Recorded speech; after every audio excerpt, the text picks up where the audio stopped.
Chers camarades artisans, je suis Bakayoko Mamadou, président de la coalition des organisations des artisans de Côte d'Ivoire à Kouassi. Je viens par cette vidéo pour faire le point sur la situation qui prévaut à la Chambre nationale des métiers de Côte d'Ivoire. Camarades artisans, l'heure est grave.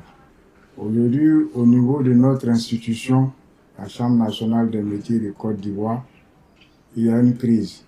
Crise liée au fait que les gens veulent organiser des élections sans nos associés. Nous avons fait le tour du territoire national. Nous nous sommes rendus compte que les artisans n'ont pas été informés quant au processus électoral. Il est inadmissible au XXIe siècle, à un moment où la République de la Côte d'Ivoire a consacré l'année 2023 à la jeunesse et qu'un corps de métier constitué majoritairement de jeunes ne soit pas associé à cet élan-là qui a été lancé par le président de la République. Comment peut-on organiser des élections en plein XXIe siècle sans associer les acteurs?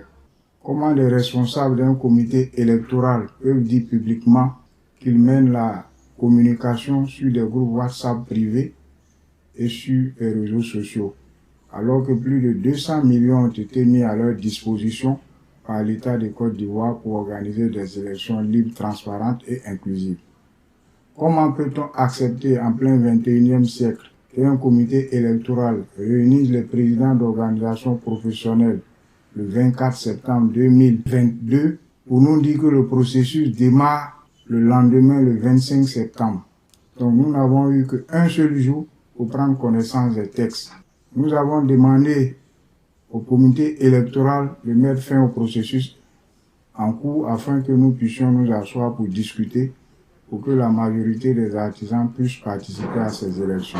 Et aujourd'hui, ils refusent de nous donner les chiffres qui sont sortis de ce processus-là.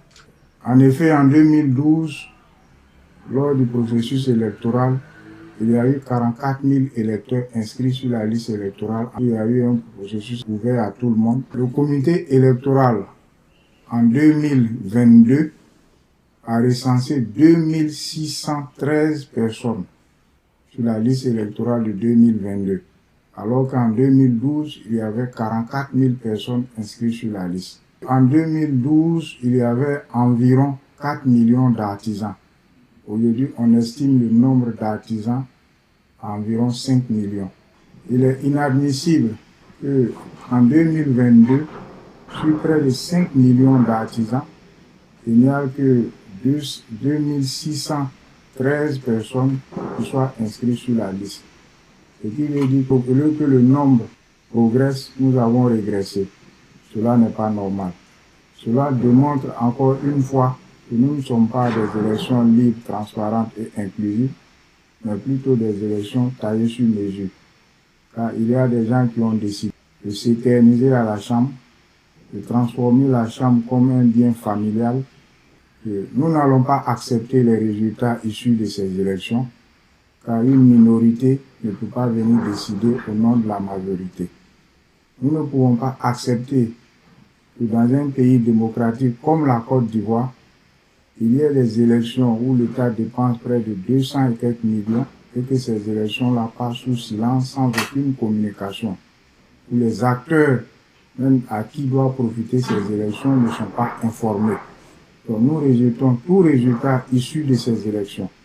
Nous demandons à tous nos camarades sur toute l'étendue du territoire de rester mobilisés, de rester à l'écoute de la direction de la Kouassi, car nous n'allons pas accepter que cette forfaiture passe.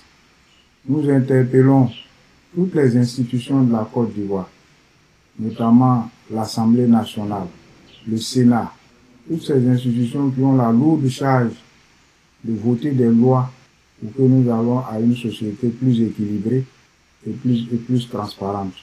Nous demandons à ces institutions-là d'intervenir. Donc nous leur demandons de prendre leurs responsabilités, car aujourd'hui c'est 5 millions d'artisans qui sont concernés par le processus électoral qui est en cours à la Chambre nationale des métiers de Côte d'Ivoire. Nous demandons purement et simplement l'arrêt du processus électoral afin que nous puissions nous asseoir comme de bons Ivoiriens, de discuter et nous accorder sur le minimum pour qu'on aille à des élections libres, transparentes et inclusives.